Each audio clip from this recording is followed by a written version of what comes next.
Mama volá.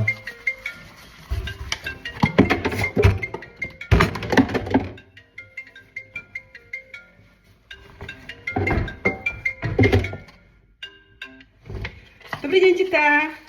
Ako sa máte? Ale nie, vy vôbec nerušíte, kľudne, volajte. Akurát sa máš vecou z práce. Prosím vás, on je taký pracant.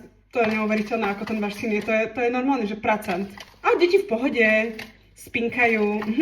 A akurát sme po dobrom obede, ja som robila steak a fazulky, také úplne zdravé. A teraz pôjdem upiesť koláčik, rybezlový, tiež úplne raw, vegan, gluten free, lactose free, všetko free. Hej. No do umývam riady, poupratujem tu, viete, lebo tak čistota to je základ. Dobre, tak si potom zavoláme neskôr. Jasné. Dobre. Pa. To je moje jablko. Dovolila som ti jesť to jablko a neviem, čo tu stojíš.